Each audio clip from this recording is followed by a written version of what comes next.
មានត្រឹមតែបើកច្រកសមុទ្រហ័រមូសឡើងវិញទេកិច្ចព្រមព្រៀងសន្តិភាពរវាងសហរដ្ឋអាមេរិកនិងអ៊ីរ៉ង់ក៏នឹងឃើញអាមេរិកឲ្យលុយអ៊ីរ៉ង់វិញរាប់ពាន់លានដុល្លារហើយទណ្ឌកម្មជាច្រើននឹងត្រូវបានដកចេញយោងតាម Al Jazeera ចេញផ្សាយនៅព្រឹកថ្ងៃទី15ខែមិថុនាឆ្នាំ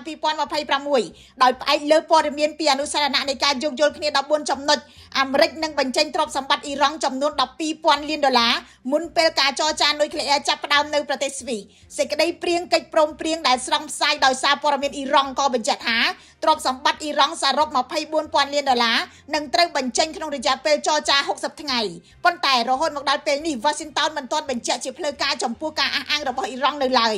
យោងតាម Reuters អាមេរិកក៏នឹងផ្អាកការដាក់ទណ្ឌកម្មថ្មីបន្ធូរបន្ថយទៅលើទណ្ឌកម្មនៃការនាំចេញប្រេងនិងអាចឈានទៅដល់ការដកទណ្ឌកម្មអាមេរិកនិងអង្គការសហប្រជាជាតិជាបណ្ដាបន្ទាប់ពីមានកិច្ចព្រមព្រៀងចុងក្រោយ Reuters រាយការណ៍បន្ថែមថាអ៊ីរ៉ង់ក៏អាចទទួលបានអត្ថប្រយោជន៍ធំមួយទៀតគឺការបន្ធូរនិងការដកទណ្ឌកម្មអន្តរជាតិក្រោយកិច្ចព្រមព្រៀងជាមួយអាមេរិកប្រទេសអឺរ៉ុបធំៗចំនួន4រួមមានចក្រភពអង់គ្លេសបារាំងអាល្លឺម៉ង់និងអ៊ីតាលីបានប្រកាសថាពួកគេត្រៀមខ្លួនរួចជាស្រេចក្នុងការដកទណ្ឌកម្មលើអ៊ីរ៉ង់ប្រសិនបើទីក្រុងទីហេរ៉ង់អនុវត្តតាមការបដិញ្ញាចិត្តពាក់ព័ន្ធទៅនឹងកម្មវិធីនុយក្លេអ៊ែរកិច្ចព្រមព្រៀងនេះកើតឡើងបន្ទាប់ពីសង្គ្រាមអាមេរិកអ៊ីស្រាអែលអ៊ីរ៉ង់អូសបន្លាយ107ថ្ងៃ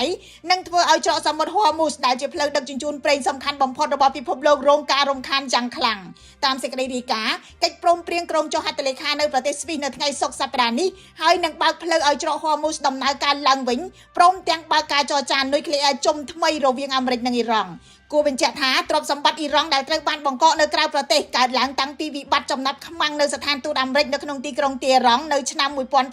1979អាមេរិកនិងសម្ព័ន្ធមិត្តចាប់ពីពេលនោះបានបង្កកសាច់ប្រាក់និងចំណូលប្រេងរបស់អ៊ីរ៉ង់ជាបន្តបន្ទាប់សរុបជាង100,000លានដុល្លារក្នុងនោះមានប្រាក់បង្កកនៅអាមេរិកចិនឥណ្ឌាអ៊ីរ៉ាក់ជប៉ុនអឺរ៉ុបនិងកាតានេះបើយោងទៅតាម Al Jazeera ខ្ញុំរស់សុធាពី News Today NTTV